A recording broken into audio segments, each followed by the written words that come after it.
Chapitre 26. 1669 km/h. Oui. J'ai appris cela, répondis-je. Pour résumer, la première mission est de créer des conditions qui encouragent les gens à s'aimer les uns les autres, continua Yoshida dans son explication. En créant des catastrophes, je trouve cela plutôt cruel. Pourquoi ces êtres ne transmettent-ils pas de l'énergie positive pour combler ce qui manque?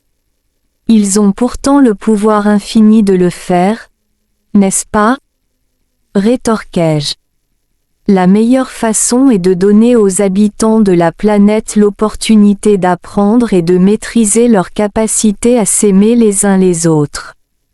Permettez-moi de vous donner une comparaison. Élever des enfants. Ah! Au fait, avez-vous des enfants? Demanda-t-il. Pas encore, répondis-je. Supposons que vous en ayez. Vous voudriez qu'ils soient capables de se débrouiller seuls un jour et de mettre de la nourriture sur la table. Si vous les nourrissez tout le temps, pensez-vous qu'ils seront capables de se débrouiller seuls? Sans attendre ma réponse, il continua. La meilleure façon est de les encourager à gagner leur vie et à subvenir à leurs besoins. Parfois, cependant, vos enfants devront peut-être connaître la faim, mais cela est vraiment bénéfique pour le développement de compétences qui les aideront à survivre, expliqua Yoshida. Mais ôter des vies pour que seul l'amour puisse s'exprimer, je ne pense pas que ce soit juste. Les personnes qui sont mortes ou qui ont souffert étaient des victimes. Elles n'ont rien fait de mal, répondis-je. Et comment savez-vous que ce n'est pas juste? Demanda-t-il. Tout ce qui s'est passé est comme un puzzle de l'univers. Les bonnes personnes ont été choisies comme acteurs et envoyées au bon endroit et au bon moment. Les bonnes personnes ont également été choisies comme témoins. Elles ont été envoyées pour vivre l'événement joué par les acteurs. Comme vous et moi, assis ici ensemble maintenant, nous sommes des pièces du puzzle, et pour que l'image soit complète, nous dépendons également les uns des autres, expliqua-t-il. D'accord. Revenons à l'autre mission de la Fédération. Comme je l'ai dit, son rôle est d'ajuster l'équilibre physique de la planète. Tout d'abord, vous devez comprendre que le poids actuel de notre planète est déséquilibré. Ce déséquilibre est principalement causé par le déplacement de sa masse d'un endroit à un autre, ou parfois par l'épuisement de certaines ressources.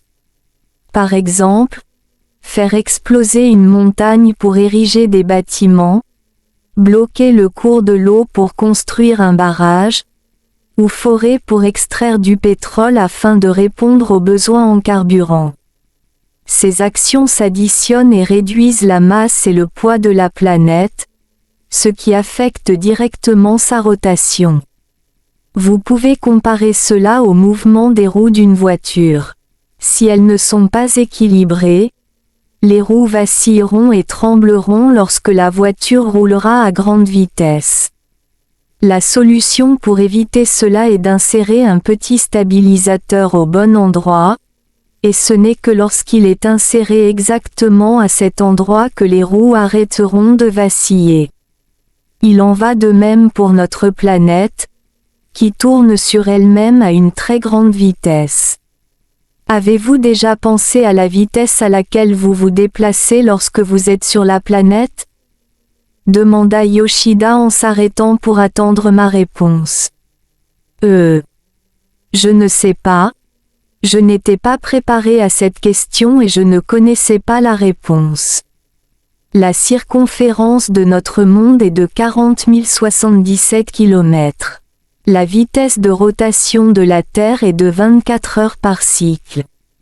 Si nous prenons 40 077 divisé par 24, cela équivaut à environ 1669 km. Cela signifie que, Si nous restons immobiles à n'importe quel point autour de l'équateur, nous nous déplacerions à une vitesse d'environ 1669 km par heure. C'est assez rapide, vous ne trouvez pas? L'avion le plus rapide de nos jours ne peut voler qu'à moins de la moitié de cette vitesse, dit Yoshida. Notre monde a continuellement tourné sur lui-même à une vitesse constante pendant des centaines de millions d'années. Mais si les stabilisateurs, placés auparavant, étaient enlevés et réinsérés à d'autres endroits ou jetés, que pensez-vous qu'il se passerait? Le monde serait en état de déséquilibre. Il vacillerait et tremblerait certainement. La vitesse et l'angle d'inclinaison de l'axe de la Terre affectent directement les saisons, les courants chauds et froids, la libération des ondes magnétiques, les courants d'air, et même le mouvement des plaques terrestres. Tous les membres de la Fédération travaillent dur, sans relâche, sans même une seconde de repos, dans cette mission critique, car la survie de l'univers est en jeu.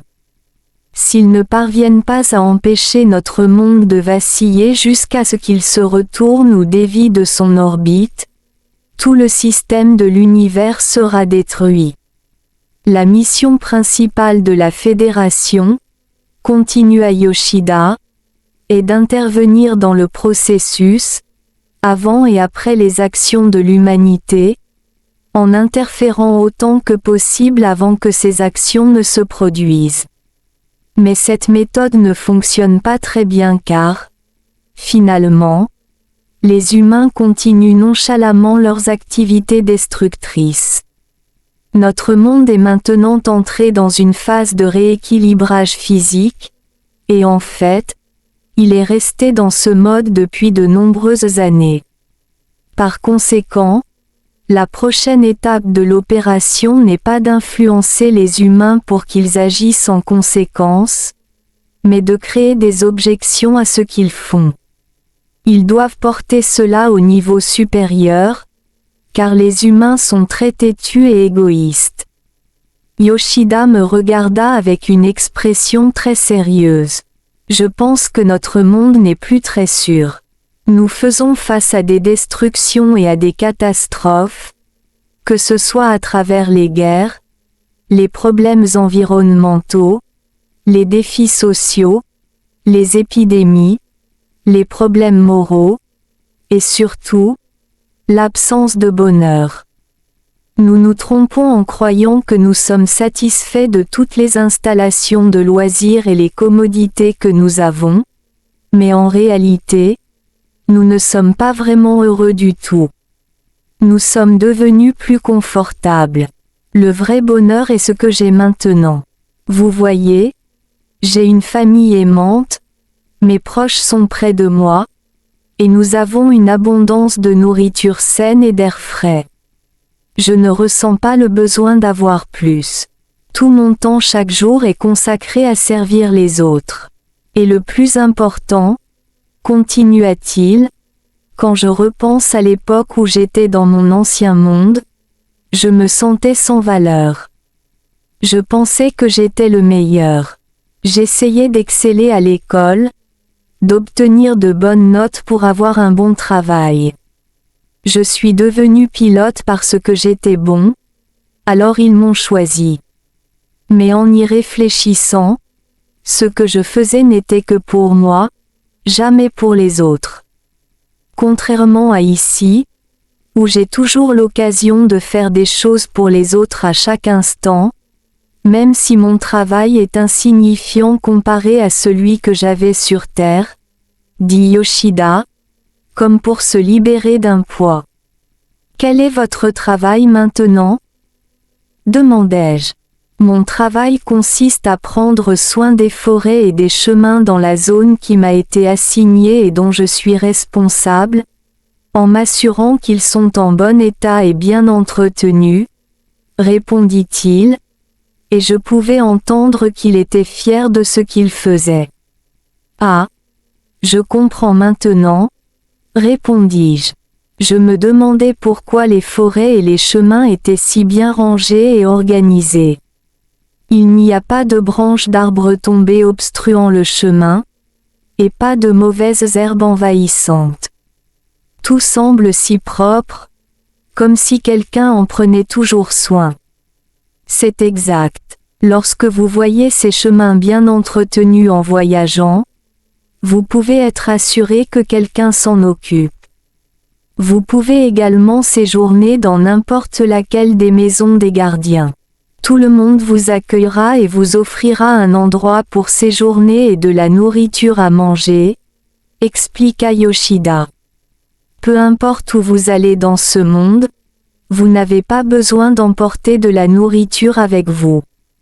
N'importe qui peut séjourner dans la maison de quelqu'un ? Demandai-je. Les gens ici n'ont-ils pas peur d'être volés ou de subir des agressions physiques par d'autres avec de mauvaises intentions ? Je veux dire, par exemple, vous vivant dans cette maison avec 2 femmes ?